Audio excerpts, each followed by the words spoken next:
How do you deal with the financial crisis in your business? It's not unusual for businesses to experience that financial loss, that financial catastrophe, when things don't go quite according to plan. In this week's I Hate Numbers video, I'm going to outline the key steps and the things you need to consider when that impending crisis is upon you.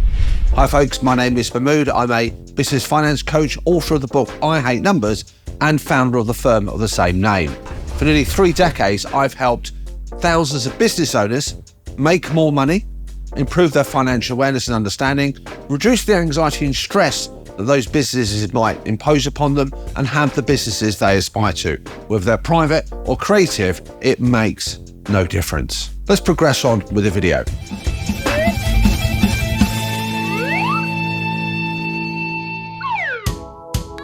Now, by way of financial crisis, I'm going to use the illustration of an arts organisation, perhaps a dance company, that is putting on a show. The show does not generate the financial returns that are expected, and they're faced with impending financial catastrophe.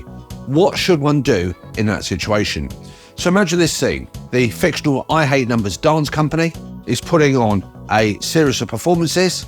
They've booked the artist, they've hired the venue, they've printed all the promotional material. In anticipation, they've done a rough sort of outline budget, and then the nights of the performance happen.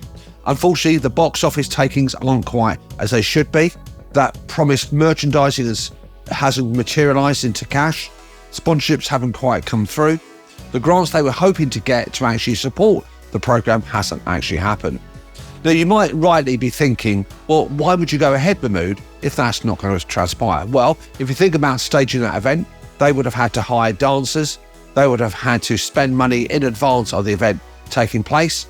And business owners, we all take risks in terms of putting on things for the future, spending money now, and when that anticipated revenue doesn't materialise, we're left with a lot of debt as a result. If you've got magnificent cash reserves, obviously that's a great way to handle it. But that's not always going to happen for organisations and businesses. So we've got this scenario that the performances have occurred, they've been an artistic success, but actually financially speaking, they're not quite where they should have been. We've incurred debts in respect of the freelancers, the artists and the performers. We've got debts to pay for venue hire. We've had to hire in equipment and the like, and we're left with a financial hole in the bank balance. Now, faced with that situation, the first thing it's really important to do is to take a breath, try and be as composed as possible, because panic and anxiety is not the best way to resolve a crisis. There are going to be natural feelings of emotions, as I outlined in a prior video on what businesses can learn from grief. And there is an anticipated and an understandable sense of denial and anger until we get final acceptance.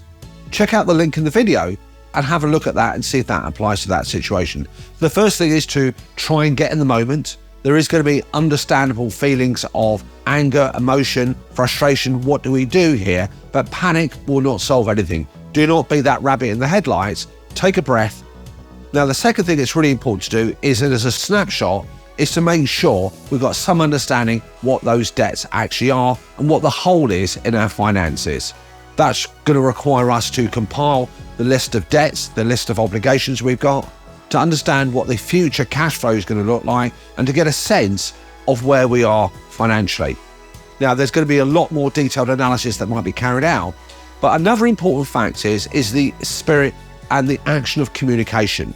What we do not want to do as business owners, so in this context, the I Hate Numbers dance company, do not want to create a vacuum of space where we're not communicating with suppliers, we're not supplying with our artists, we're not communicating with the venue and letting them know what's going on.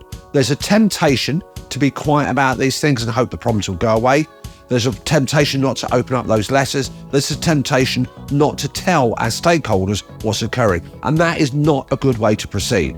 You're going to create a vacuum of space. Suppliers, understandably, if they're not communicated with, will create their own narrative here and create their own action points as a result. So it's vital that as soon as we can, we have an initial communication with our suppliers, with those people that we owe money to make them aware of the situation. What suppliers love in that sort of relationship is a communication to let them know what's going on and that you're intending to resolve the situation to the betterment of them.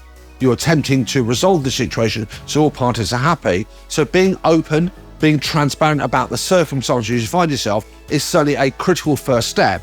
And in my opinion, that communication has got to go out as soon as it's practical to do so. The longer you think the problem will go away, the longer you put your hands over your eyes and think, la, la, la, it's not happening, and I'm not going to communicate, you create more problems with yourself. When you come to eventually talk to your suppliers, when you come to speak to those people you owe money to, effectively, they will have formed their own conclusion. They'll be slightly irritated, put it mildly, that you've not actually spoken to them. Remember, if you don't communicate in an open and transparent way, you run the risk of having your reputation shredded.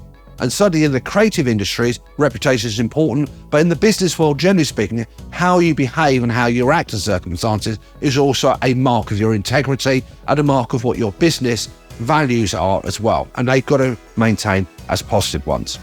Now, having got a line of communication, having assembled and got an idea of what those debts actually are, we then need to make sure we drill down and understand what our future cash flows will be. What are our current cash reserves? What does the future look like? And I would typically, ideally look in 2 time frames. Look what the situation is going to be over the next 3 to 6 months, and then extend it to at least the next 12 months there as well. So have an idea in terms of cash inflows, have an idea of cash outflows. More of that in the following video. Identify effectively, when you factor in those debts here, what that cash flow pressure looks like. Now, there are a number of options here, and I'm going to explore that in the next video in terms of the more detailed approach, but things that we can have in our toolkit. Once we've understood what the problem actually is, once we've understood some degree of priority, which debts are actually critical, which debts are going to have an impact on us immediately, what are the payment terms that we've got, we're then going to consider with the cash that's coming in, the debts that we can service, and it is likely we're going to have to enter into some form of discussion and negotiation for a payment proposal to spread those payment out. So let's summarize what we've got so far, folks. We've got this idea of panic is not your best friend. You've got to, in management terms, breathe, acknowledge the situation is there, confront it and deal with it. Make sure you've got a good team around you. So your internal finance team, accounts team. If you're using external advisors, make sure they're factored into the conversation as well. Speak to all your stakeholders and make sure you communicate openly and transparently and letting people know what's going on. Even if it's just a general message to say, look, this is where we find ourselves. It's not a situation we anticipated and we want to work with you. We're not trying to avoid any situation here. Then you can have that conversation and you can put your supplier's mind at rest to some extent. If you found this video useful, I'd love it if you could share it with those who will benefit from that. Contact me if you need further support and help. And until next time, folks, keep it healthy and keep it wise.